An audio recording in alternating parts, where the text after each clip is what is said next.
இறக்குமதி செய்யப்பட்ட 3000 matric ton அரிசியில் 75,000 கிலோகிராம் பாவனைக்கு உகந்தது அல்ல.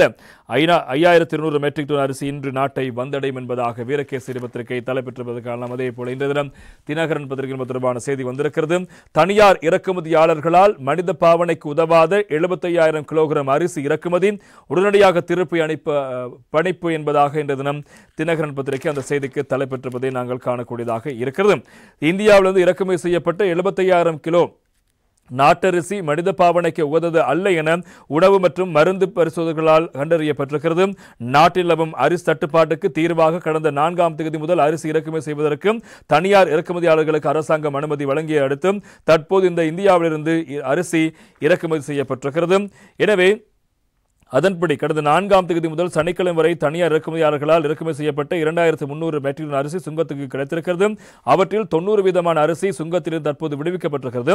இதனிடையே தனியார் இறக்குமதியாளர்களால் இறக்குமதி செய்யப்பட்ட 3 கொள்கலன்களிலிருந்து பெரும் அந்த செய்திக்கு தலைப்பெற்றுவதை காணலாம். எனவே இதுவும் ஒரு முக்கியமான விடயம் நாங்கள் சுட்டிக்காட்ட வேண்டும். காரணம், கடந்த காலங்களில் இவ்வாறு மனித பாவனைக்கு பொருந்தாத அரிசிகள் நாட்டுக்குள் வந்து சந்தை விற்பனை செய்யப்பட்டு பொதுமக்கள் கொள்வனவு செய்து வீட்டுக்கு கொண்டு சென்று சட்டியில் போடுவதற்காக எடுக்கின்ற போதுதான் அந்த அரிசி மனித பாவனைக்கு பொருத்தமில்லாத அரிசி என்பதை மக்கள் தெரிந்து கொண்டு அது தொடர்பான விடயங்களை வெளியில் கொண்டு வந்து ஊடகங்கள் வெளிப்படுத்தி அது பிரச்சனையாக்கி இறக்குமதியாளர்கள் யார் என்பதை தேடி அறிய முன்பதாக அந்த அரிசியும் இல்லாமல் போய் அடுத்த கட்ட போக அரிசியும் வந்துவிட்டு அந்த பிரச்சனை முடிவுக்கு வந்துவிடும். ஆனால் இந்த முறை முக்கியமாக இலங்கை சுங்கம் மிக முக்கியமாக கவனம் செலுத்தி இந்த கண்டலிலிருந்து அரிசிகள் வருவதற்கு முன்பதாகவே இறக்குமதி செய்வதற்கு முன்பதாகவே அந்த அரிசி தொடர்பான ஆய்வுகளை மேற்கொண்டு அதில் இவ்வாறு இந்த வண்டுகள் மொய்க்கப்பட்ட அரிசி அல்லது பாவனைக்கு உகந்த அல்லாத அரிசி என்பதாக கண்டுபிடித்து அதனை மீள் ஏற்றுமதி செய்வதற்கு நடவடிக்கை எடுத்திருக்கிறார்கள். அப்படி இல்லை என்றால் அந்த இறக்குமதி செய்த அந்த தனியார் நபருக்கு எதிராக கடுமையான நடவடிக்கை மேற்கொள்ளப்படும் என்ற ஒரு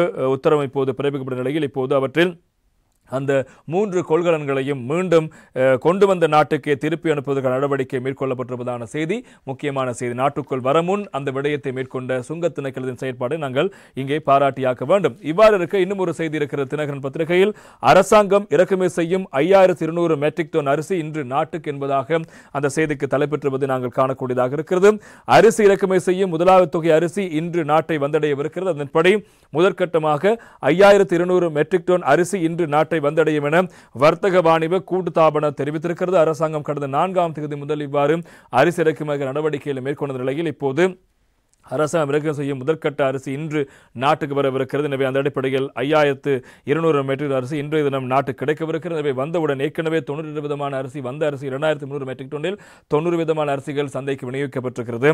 அதே போல ஏனைய இன்றைய தினம் வருகின்ற அரிசியும் விரைவாக விநியோகிக்கப்பட்டு சந்தையில் தற்போது காணப்படுகின்ற கொள்வனவுக்கும் அதே போல கேள்விக்கும் இடையிலான இடைவெளியை நிரப்புவதற்கு இந்த அரிசி மிக முக்கியமான விடயமாக இருக்கும். ஏற்கனவே சுற்றி வளைப்பினூடாக பாரியிலான அரிசி ஆலை உரிமையாளர்கள் பதுக்கி வைத்திருந்த அரிசிகள் இப்போது சந்தைக்கு வந்தவண்ணம் இருக்கின்றன. எனவே இந்த அரிசி வந்தவுடன் சந்தையில் தற்போது காணப்படுகின்ற அந்த அரிசிக்கான தட்டுப்பாடு நிவர்த்தியாவதற்கான வாய்ப்புகள் அதிகம் காணப்படுவதாகத்தான் அந்த செய்திகள் முக்கியமாக இருப்பதை காணலாம். இதே போல இந்த அரிசி இறக்குமதி அதே போல அரிசி தட்டுப்பாடு ஏற்பட்ட காலப்பகுதியை அடிப்படையாக வைத்து அதிக விலைக்கு அரிசியை விற்பனை செய்து வந்த வர்த்தகர்கள் இப்போதும் இந்த அரிசிக்கான கட்டுப்பாட்டு விலை கொண்டு வரப்பட்ட பின்னரும் அதிக விலைக்கு விற்பனை செய்யும் நடவடிக்கை மேற்கொண்ட போது சுற்றி வளைக்கப்பட்டு அவர்கள் கைது செய்யப்பட்டிருக்கிறார்கள். இன்றைய தினம் தினக்குரல் பத்திரிகை தலைப்பிடுகிறது.